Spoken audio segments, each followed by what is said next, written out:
E aí, tudo bem? Tá começando mais uma edição do nosso Truckcast, seu podcast das estradas. Meu nome você já sabe, João Vitor. Sou jornalista e redator da Infotruck, a sua rota da informação. E hoje estamos recebendo ele, Fernando Homem de Mello, que é CEO da Vipex Transportes, uma das grandes transportadoras do país. Seja muito bem-vindo, Fernando. Uma honra poder contar contigo. Boa tarde, João. Obrigado pelo convite. Para mim é uma honra fazer parte desse podcast, Truque Pague. Tenho uma grande admiração pela empresa, por tudo que vocês vêm construindo para o TRC. Tive a oportunidade de conhecer o Carlos, sou parte da equipe recentemente no Encontro Nacional da Conjovem. Então, para mim é uma grande honra estar aqui. Oh, imagino, Fernando. Uma honra pra gente estar te recebendo aqui. E sempre lembrando que o episódio tem o apoio da Azul Rede de Postos, que é uma parada de qualidade com tudo que você precisa na estrada. São 5 postos de combustíveis no Paraná, localizados em Toledo, Cascavel, Candói, Diamante do Norte e Marechal Cândido Rondon. Azul Rede de Postos, a sua melhor parada. E hoje, nessa edição, vamos falar sobre um segmento específico do TRC, o transporte de imóveis e objetos de alto valor. A responsabilidade de se transportar esses objetos muito caros, de um valor monetário altíssimo, os cuidados para que os objetos cheguem em perfeito estado até o seu destino. Também vamos falar muito do preço dos combustíveis no Brasil, recentes mudanças, no que isso impacta no setor do transporte e as expectativas de mercado para esse ano de 2024. Então, tudo isso e muito mais você vai conferir agora comigo e com o Fernando. Vem com a gente!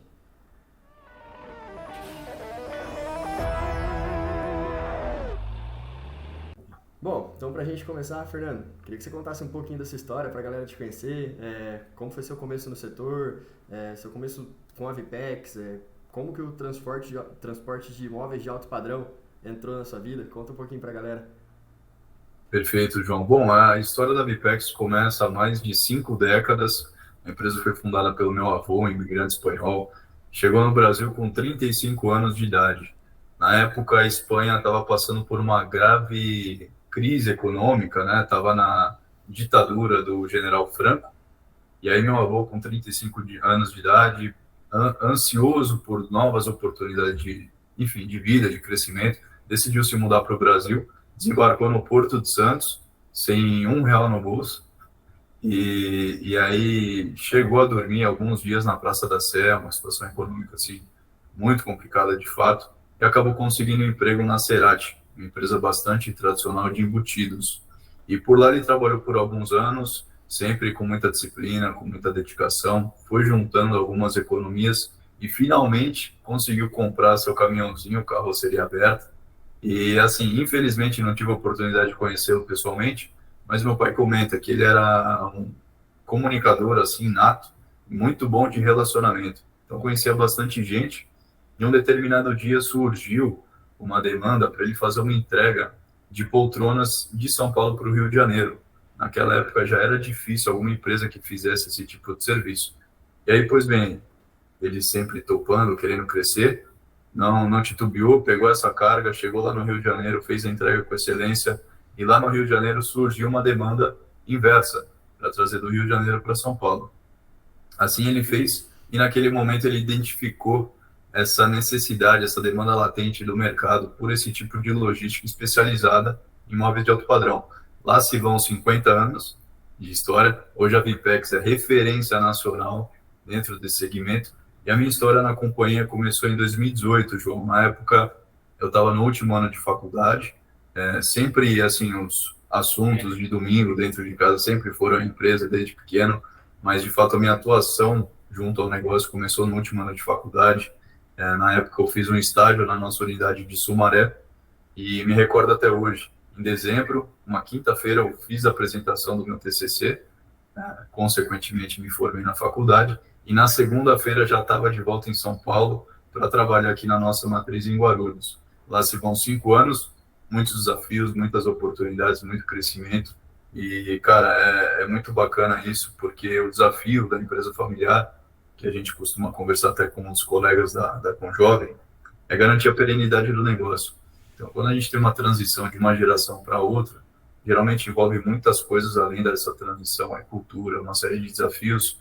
Então, eu estar hoje à frente dessa companhia, que é tão relevante para o segmento, é uma honra muito grande. Não, perfeito. A gente comenta, já teve em outras edições aqui também, dessa o setor do transporte em si tem muito da sucessão familiar, né? E é realmente um grande desafio você manter esse negócio saudável durante muito tempo. Sim. E, Fernando, entrando aqui já no nosso assunto, né? Queria que você Uhum. falasse pra gente como que é lidar com esses objetos de tão alto valor. A gente vê que a gente sabe, todo o transporte de cargas mexe com um valor muito alto, mas em específico esses móveis de alto valor, eu imagino que seja uma responsabilidade ainda maior para vocês, mas queria que você falasse pra gente como que é estar lidando às vezes com um item raro, um item muito caro, como que é isso daí para transportador? João, sem sombra de dúvida, é uma responsabilidade muito grande, porque, como você comentou, né, são produtos com valor muito alto. E, geralmente, o consumidor final que adquire esses produtos sempre tem ali um sonho envolvido com isso, sabe? O sonho de mobiliar a casa, o sonho de, às vezes, sair da casa dos pais, construindo a sua própria casa, ou, às vezes, acabou de se casar. Então, assim, tem esse sonho atrelado, essa parte emocional. E um outro ponto também é que, geralmente, as lojas não trabalham com pronta entrega. Então, o ciclo entre a compra do consumidor até ele receber isso, fábrica, fabricar, etc. e tal, leva em torno de 60 a 90 dias. Então, poxa, imagina, 3 meses depois da compra, esse produto chegar na casa do consumidor com qualquer tipo de dano, qualquer tipo de avaria. É uma responsabilidade tremenda. Entretanto, pelo fato de nós fazermos isso há mais de 50 anos, acaba sendo bastante tranquilo para nós, está no nosso DNA e a gente consegue, enfim, garantir aí toda a entrega e a satisfação do cliente. Ah, não, é perfeito. Imagina, porque a gente imagina assim um item tão caro, igual tu falou, a pessoa tá ali esperando, esperando, esperando. Se chegar com qualquer detalhezinho ali, acaba sendo uma decepção muito grande para quem tá adquirindo o produto, né? Exato, exatamente. E tem algum cuidado assim específico que o transporte de objetos de alto valor ele se diferencia do restante do transporte rodoviário de carga? A gente sabe que toda carga tem que ter um cuidado, toda transportadora tem que pegar o produto e entregar ele da melhor maneira possível para o cliente. Isso é óbvio. Mas tem algum cuidado específico que o transporte de alto valor ele se diferencia do restante do TRC? João, tem alguns e eu vou citar aqui dois para você. O primeiro é em se tratando dos nossos implementos. Então, 100% dos nossos implementos da nossa frota são personalizados. De que forma? O assoalho do baú é todo revestido com fórmica, aquela chapa lisa. As laterais do baú a gente reveste com madeira, em cima da madeira EVA, aquela borracha bem macia, em cima do EVA carpete, justamente também para que a carga seja bem condicionada. As cordas que a gente usa na amarração são cordas achatadas, justamente para evitar atrito durante a viagem, evitar que o papelão rasgue, coisas nesse sentido. E a gente desenvolveu aqui uma cinta elástica, a mesma cinta que a indústria usa em estofados, por exemplo, na fabricação de estofados. E a gente usa essa cinta para ajudar também na amarração da carga. Então, ela tem várias cintas instaladas ao longo do implemento, né, para a gente fazer essa amarração e garantir que a carga se mova assim o mínimo possível, para com isso evitar as avarias. O segundo ponto já é um pouco mais específico ali no processo de entrega.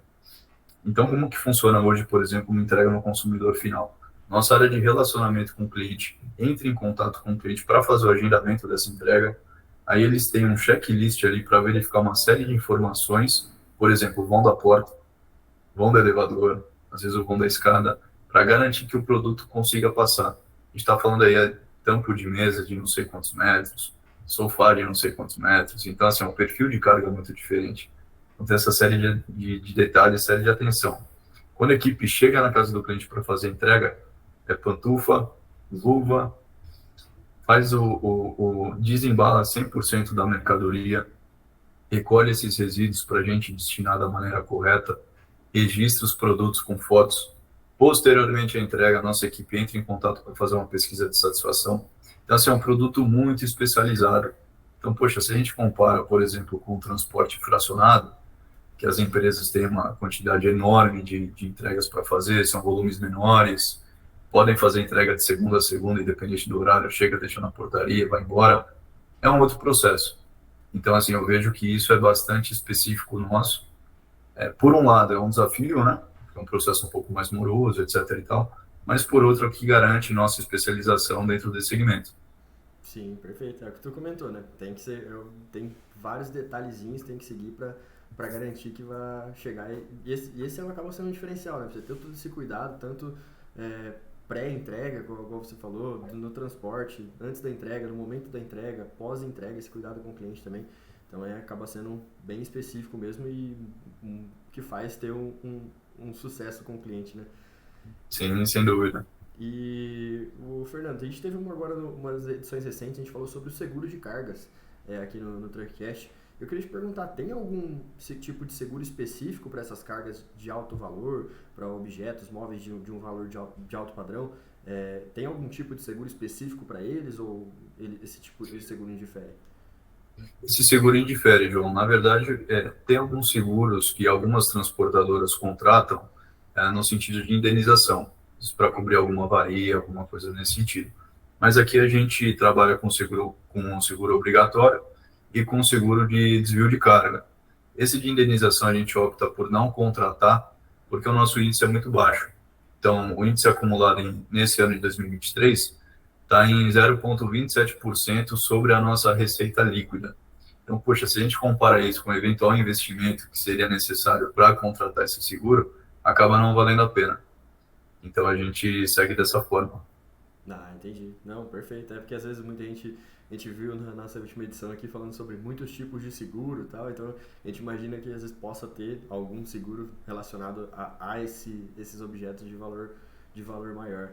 E, Fernando, voltando, saindo um pouco do assunto do transporte de objetos de alto valor, mas também está associado a isso, né, que é o atual cenário do preço dos combustíveis. A gente sabe que o preço do diesel impacta diretamente no setor TRC, que é o maior custo, vamos falar assim. Aí eu queria que tu passasse a sua visão, mais ou menos, o que você vê no atual cenário do preço dos combustíveis no Brasil, é, quanto, quanto ele impacta para vocês aí, principalmente na Vipex, o que o preço do diesel tem, enquanto ele tem impactado para vocês e que você espera do preço dos combustíveis para os próximos meses aí? Perfeito, perfeito, João. Boa pergunta. Cara, sendo bastante sincero, no que diz respeito ao diesel, a minha visão é de bastante incerteza. Então, por exemplo, quando a Petrobras trabalhava com a política, a paridade internacional, era mais tranquilo. A gente conseguia ter previsibilidade porque o preço oscilava conforme o negociado no mercado internacional. Agora, sendo bem sincero para você, eu vejo a política da Petrobras como uma caixa preta. Então, eles anunciaram recentemente uma redução no valor do diesel, né? O preço, a variação acumulada em 2023, se eu não me engano, está beirando ali 16% de redução. Entretanto, o valor negociado aqui ainda está 6% acima do praticado no mercado internacional.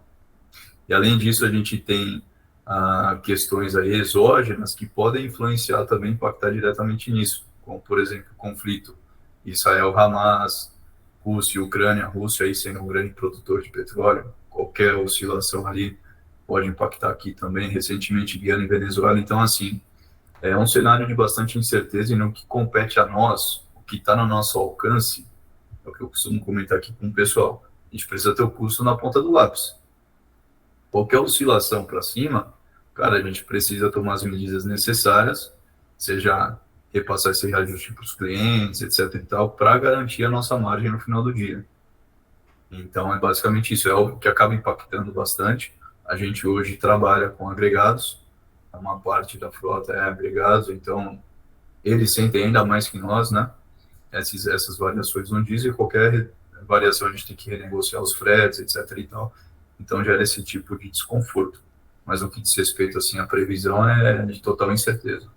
Não, É tentar controlar o que está no nosso controle no final do dia. sim, sim, pois é. Essa diferenciação acaba mexendo com o setor inteiro, né? E aí, saindo do preço do diesel, queria que tu falasse, que está diretamente relacionado, vamos falar assim, mas a gente está entrando agora no ano de 2024, queria que você falasse para a gente qual que é a sua expectativa para o setor do transporte em si, nesse ano de 2024, de retomada, com todas as incertezas de conflitos, igual tu falou, entre Rússia e Ucrânia, Israel e Hamas, a gente sabe que tem muita incerteza aí rondando o mercado, pós-pandemia, que existem ainda muitos reflexos de anos parados. Então eu queria que tu comentasse o que você espera desse ano de 2024 aí pro setor do TRC. Perfeito, João. Poxa, fazendo um balanço de 2023, foi um ano muito bom para nós. Tivemos um crescimento de 15% sobre 2022 e as nossas expectativas para o ano que vem estão positivas. A gente tem um cenário de redução na queda de juros, na taxa de juros, desculpa. A gente tem uma previsão aí que divulgaram recentemente de crescimento de 1,5% do PIB para o ano que vem. Tem a reforma tributária aí passando. Então, a gente acredita que para nós vai ser um ano bastante positivo. De novo, né, a gente sempre concentrar nossos esforços no que está sob o nosso controle e no que diz respeito a isso, esse nosso mercado ainda tem algum potencial aí para ser, enfim, para ser trabalhado, né? E, então, longa história curta, assim, nossa expectativa é positiva. Não, perfeito. E eu queria te perguntar também, já caminhando aqui para nossa reta final, é, tu comentou sobre a Conjovem, né? A Comissão dos Jovens Empresários. Queria que tu explicasse um pouco mais para a galera, para quem não conhece, tal. A gente já teve aqui o Tony, o Eduardo, vários integrantes aí da Conjovem que participaram com a gente, mas para quem não viu, você pode explicar um pouquinho o que seria a Conjovem? Claro, João. Com jovem, como você comentou, né, Comissão de Jovens Empresários do Transporte, é uma comissão que reúne a nova liderança do setor. Temos núcleos espalhados por todo o Brasil. Hoje contamos com mais de 600 membros e, cara, é muito bacana porque no final do dia a troca de informação e relacionamento entre nós é assim algo fantástico. Para você ter ideia, eu comecei a participar em novembro de 2022. De lá para cá, tive a oportunidade de conhecer toda essa turma que você comentou. Tive a oportunidade de conhecer também grandes empresários do setor. Tive recentemente com o Ramon Alcaraz, atual CEO da Júlio Simões. Conheci quinta-feira passada Marco Antônio Patrus, da Patrus, que hoje é uma das maiores transportadoras do país também. Tive com o Irani Bertolini. Então, poxa, conversar com essa turma, às vezes compartilhar alguns desafios que a gente tem no dia a dia, escutar deles alguns conselhos, é algo que agrega demais. E se eu não fizesse parte da Conjovem, com certeza eu não teria essas oportunidades. Então fica aqui a recomendação, fica a dica para todo mundo que for do setor e tiver interesse, participe. Não precisa nem pensar muito. Só participe e depois me conta qual foi a experiência. Não, a gente ouve falar muito bem da Conjovem, sim, e esse contato, essa troca de conhecimentos, informações é realmente muito incrível por parte da Conjovem que acontece, né? E, Fernando, já tradição aqui do nosso TreCast, aqui indo para a parte final, queria que você deixasse uma dica, para quem está começando no setor do transporte, alguém está entrando ainda, tem algum receio de entrar no setor do transporte, qual dica que você deixaria? Pode ser uma frase, livro, filme, algo que tu passou, que te marcou bastante.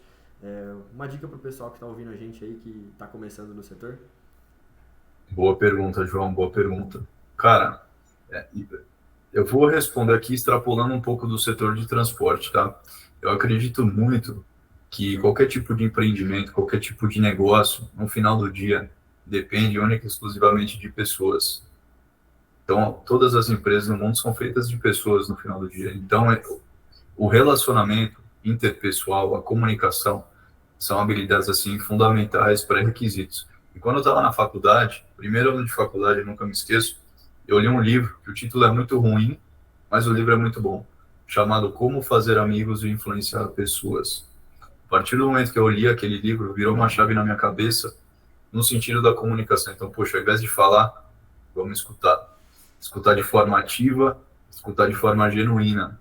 E com isso, o que acontece? A gente consegue, a partir do momento que a gente começa a escutar de forma mais ativa, a gente faz boas perguntas. E essas boas perguntas fazem com que a gente se conecte.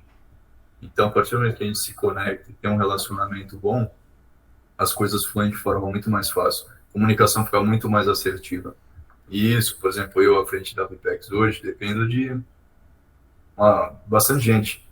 Então, esse alinhamento tem que estar sempre redondinho.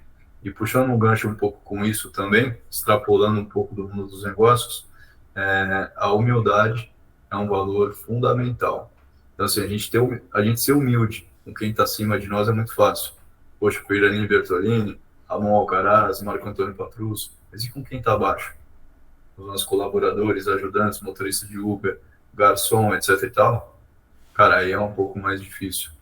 E a gente pode aprender com todas as pessoas nesse mundo. Então esse livro foi uma virada de chave na minha vida e eu sempre recomendo para todo mundo.